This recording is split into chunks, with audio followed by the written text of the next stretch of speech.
Old Bugs by H.P. Lovecraft. An extemporaneous sob story by Marcus Lollius, Proconsul of Gaul.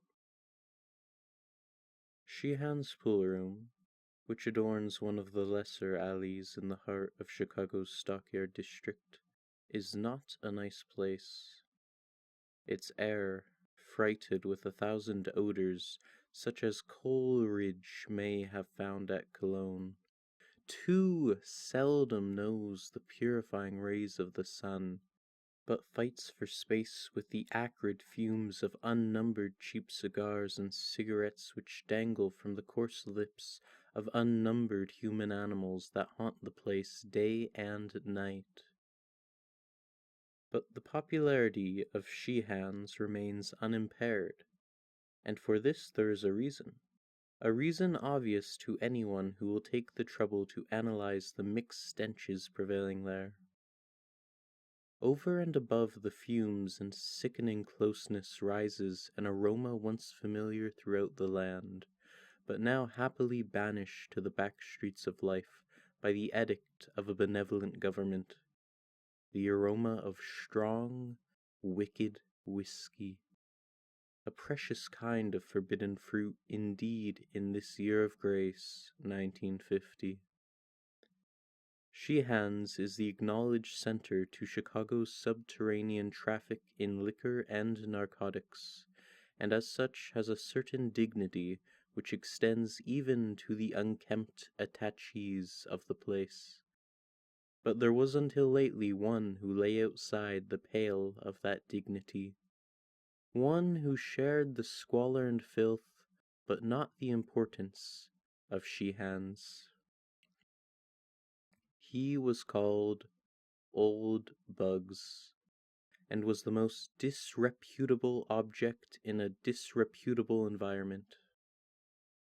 What he had once been, many tried to guess, for his language and mode of utterance when intoxicated to a certain degree were such as to excite wonderment, but what he was presented less difficulty.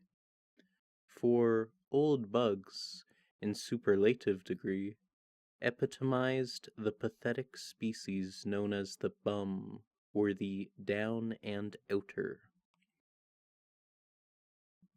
Whence he had come, no one could tell. One night he had burst wildly into Sheehan's, foaming at the mouth and screaming for whiskey and hashish, and having been supplied in exchange for a promise to perform odd jobs, had hung about ever since, mopping floors, cleaning cups of doors and glasses, and attending to 100 similar menial duties in exchange for the drink and drugs which were necessary to keep him alive and sane. He talked but little, and usually in the common jargon of the underworld, but occasionally, when inflamed by an unusually generous dose of crude whiskey, would burst forth into strings of incomprehensible polysyllables and snatches of sonorous prose and verse which led certain habitués to conjecture that he had seen better days. One steady patron, a bank defaulter under cover, came to converse with him quite regularly, and from the tone of his discourse ventured the opinion that he had been a writer or professor in his day. But the only tangible clue to Old Bug's past was a faded photograph which he constantly carried about with him, the photograph of a young woman of noble and beautiful features. This he would sometimes draw from his tattered pocket, carefully unwrap from its covering of tissue paper, and gaze upon for hours with an expression of ineffable sadness and tenderness. It was not the portrait of one whom an underworld denizen would be likely to know, but of a lady of breeding and quality, garbed in the quaint attire of 30 years before. Old Bugs himself seemed also to belong to the past, for his nondescript clothing bore every hallmark of antiquity. He was a man of immense height, probably more than 6 feet, though his stooping shoulders sometimes belied this fact. His hair, a dirty white and falling out in patches, was never combed, and over his lean face grew a mangy stubble of coarse beard which seemed always to remain at the bristling stage, never shaven, yet never long enough to form a respectable set of whiskers. His features had perhaps been noble once, but were now seamed with the ghastly effects of terrible dissipation. At one time, probably in middle life, he had evidently been grossly fat, but now he was horribly lean, the purple flesh hanging in loose pouches under his bleary eyes and upon his cheeks. Altogether, old Bugs was not pleasing to look upon. The disposition of old Bugs was as odd as his aspect. Ordinarily he was true to the derelict type, ready to do anything for a nickel or a dose of whiskey or hashish. But at rare intervals he showed the traits which earned him his name. Then he would try to straighten up, and a certain fire would creep into the sunken eyes. His demeanor would assume an unwonted grace and even dignity, and the sodden creatures around him would sense something of superiority, something which made them less ready to give the usual kicks and cuffs to the poor butt and drudge. At these times he would show a sardonic humor and make remarks which the folk of Sheehan's deemed foolish and irrational. But the spells would soon pass, and once more old Bugs would resume his eternal floor scrubbing and cuspidor cleaning. But for one thing old Bugs would have been an ideal slave to the establishment, and that one thing was his conduct when young men were introduced for their first drink. The old man would then rise from the floor in anger and excitement, muttering threats and warnings, and seeking to dissuade the novices from embarking upon their course of seeing life as it is. He would sputter and fume, exploding into sesquipedalian admonitions and strange oaths, and animated by a frightful earnestness which brought a shudder to more than one drug-racked mind in the crowded room. But after a time his alcohol-enfeebled brain would wander from the subject, and with a foolish grin he would turn once more to his mop or cleaning rag. I do not think that many of Sheehan's regular patrons will ever forget the day that young Alfred Trevor came. He was rather a find, a rich and high-spirited youth who would go the limit in anything he undertook. At least, that was the verdict of Pete Schultz, Sheehan's runner, who had come across the boy at Lawrence College, in the small town of Appleton, Wisconsin. Trevor was the son of prominent parents in Appleton. His father, Carl Trevor, was an attorney and citizen of distinction, whilst his mother had made an inviolable reputation as a poetess under her maiden name of Eleanor Wing. Alfred was himself a scholar and poet of distinction, though cursed with a certain childish irresponsibility which made him an ideal prey for Sheehan's runner. He was blond, handsome, and spoiled, vivacious and eager to taste the several forms of dissipation about which he had read and heard. At Lawrence he had been prominent in the mock fraternity of Tappa Tappa Keg, where he was the wildest and merriest of the wild and merry young roisterers. But this immature, collegiate frivolity did not satisfy him. He knew deeper vices through books, and he now longed to know them at first hand. Perhaps this tendency toward wildness had been stimulated somewhat by the repression to which he had been subjected at home, for Miss Trevor had particular reason for training her only child with rigid severity. She had, in her own youth, been deeply and permanently impressed with the horror of dissipation by the case of one to whom she had for a time been engaged. Young Gulpin, the fiancé in question, had been one of Appleton's most remarkable sons. Attaining distinction as a boy through his wonderful mentality, he won vast fame at the University of Wisconsin, and at the age of 23 returned to Appleton to take up a professorship at Lawrence and to slip a diamond upon the finger of Appleton's fairest and most brilliant daughter. For a season all went happily, till without warning the storm burst. Evil habits, dating from a first drink taken years before in woodland seclusion, made themselves manifest in the young professor, and only by a hurried resignation did he escape a nasty prosecution for injury to the habits and morals of the pupils under his charge. His engagement broken, Galpin moved east to begin life anew, but before long, Appletonians heard of his dismissal and disgrace from New York University, where he had obtained an instructorship in English.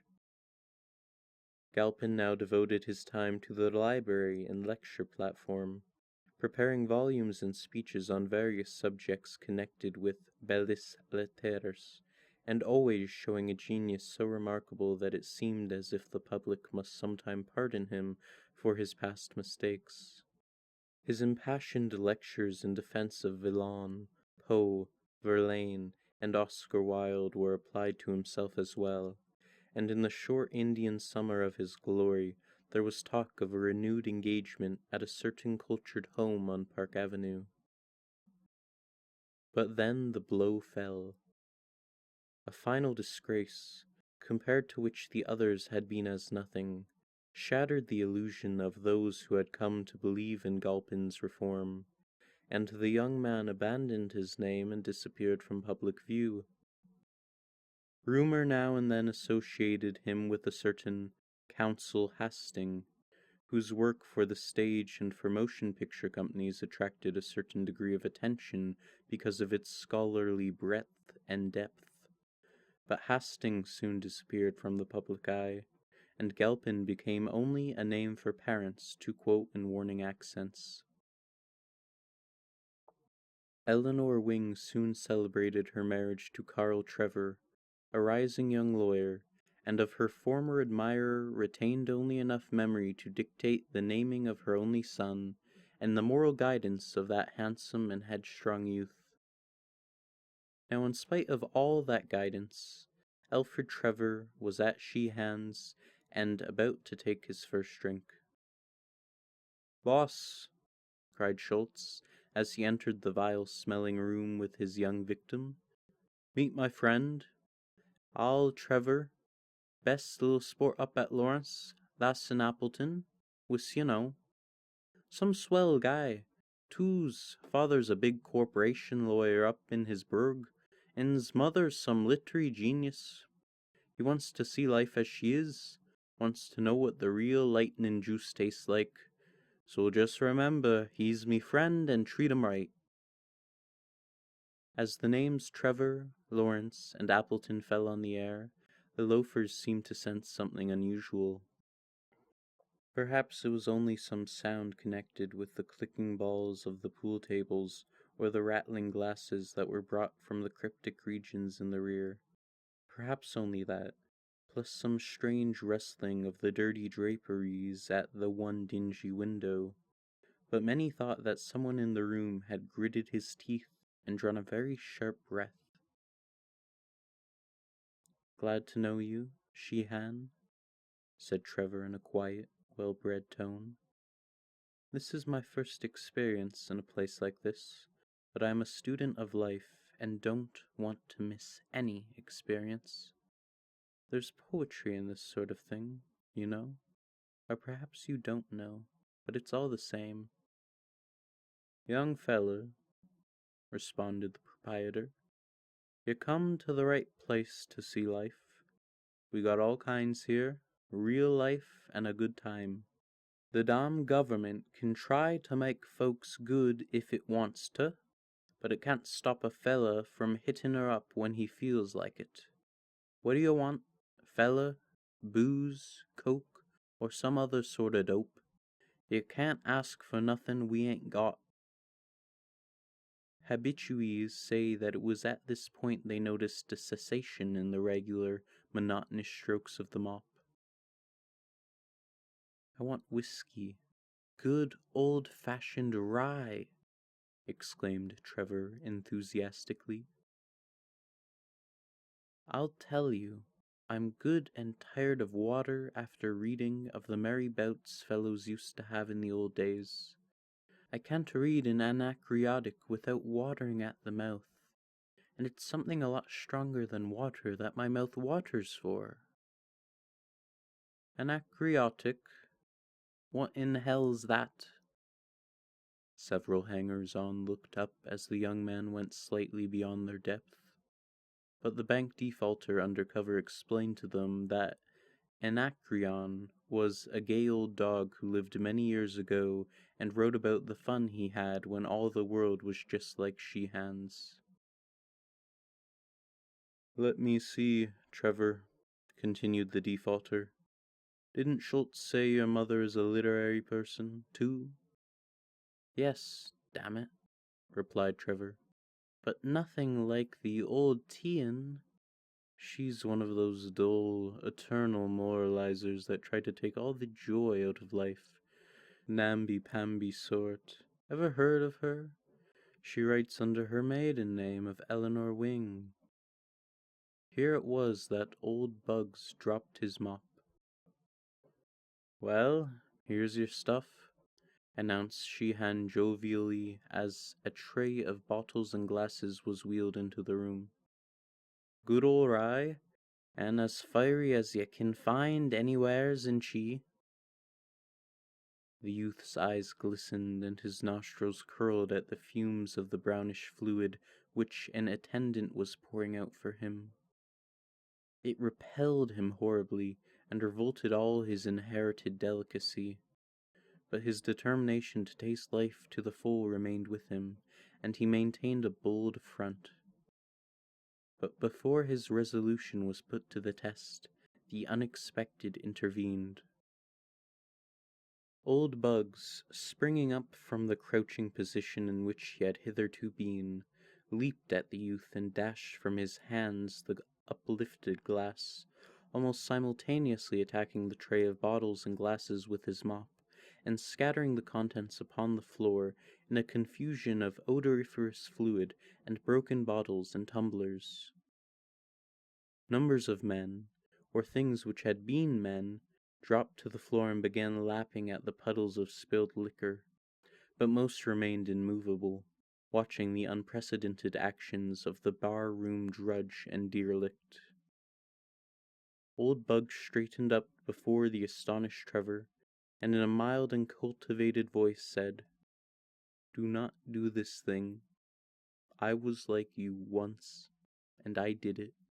Now I am like this." "What do you mean, you damned fool?" shouted Trevor. "What do you mean by interfering with a gentleman in his pleasures?" Sheehan, now recovering from his astonishment, advanced and laid a heavy hand on the old wife's shoulder. "This is the last time for you, old bird," he exclaimed furiously. "When a gentleman wants to take a drink here, by God he shall, without you interferin'. Now get the hell out of here before I kick hell out of ya." But Sheehan had reckoned without scientific knowledge of abnormal psychology and the effects of nervous stimulus. Old Bugs, obtaining a firmer hold on his mop, began to wield it like the javelin of a Macedonian hoplite, and soon cleared a considerable space around himself, meanwhile shouting various disconnected bits of quotation, among which had prominently repeated, "The sons of Belial blown with insolence and wine." The room became pandemonium, and men screamed and howled in fright at the sinister being they had aroused. Trevor seemed dazed in the confusion, and shrank to the wall as the strife thickened. "He shall not drink! He shall not drink!" Thus roared old Bugs as he seemed to run out of, or rise above, quotations. Policemen appeared at the door, attracted by the noise, but for a time they made no move to intervene. Trevor, now thoroughly terrified and cured forever of his desire to see life via the vice route, edged closer to the blue-coated newcomers. Could he but escape and catch a train for Appleton, he reflected, he would consider his education in dissipation quite complete. Then suddenly old Bugs ceased to wield his javelin and stopped still, drawing himself up more erectly than any denizen of the place had ever seen him before. "Ave, Caesar, Mauritius te saluto," he shouted, and dropped to the whiskey-reeking floor, never to rise again. Subsequent impressions will never leave the mind of young Trevor. The picture is blurred, but ineradicable. Policemen plowed a way through the crowd, questioning everyone closely both about the incident and about the dead figure on the floor. Sheehan especially did they ply with inquiries, yet without eliciting any information of value concerning old Bugs. Then the bank defaulter remembered the picture, and suggested that it be viewed and filed for identification at police headquarters. An officer bent reluctantly over the loathsome, glassy-eyed form and found the tissue-wrapped cardboard, which he passed around among the others. "Some chicken," leered a drunken man as he viewed the beautiful face, but those who were sober did not leer, looking with respect and abashment at the delicate and spiritual features. No one seemed able to place the subject, and all wondered that the drug-degraded derelict should have such a portrait in his possession. That is, all but the bank defaulter, who was meanwhile eyeing the intruding bluecoats rather uneasily. He had seen a little deeper beneath old Bug's mask of utter degradation. Then the picture was passed to Trevor, and a change came over the youth. After the first start, he replaced the tissue wrapping around the portrait, as if to shield it from the sordidness of the place.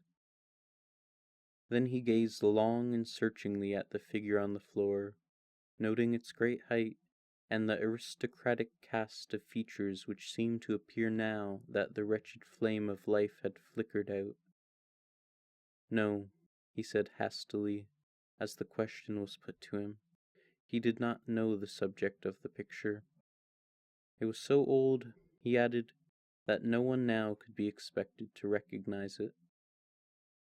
But Alfred Trevor did not speak the truth, as many guessed when he offered to take charge of the body and secure its interment in Appleton. Over the library mantel in his home hung the exact replica of that picture, and all his life he had known and loved its original. For the gentle and noble features were those of his own mother.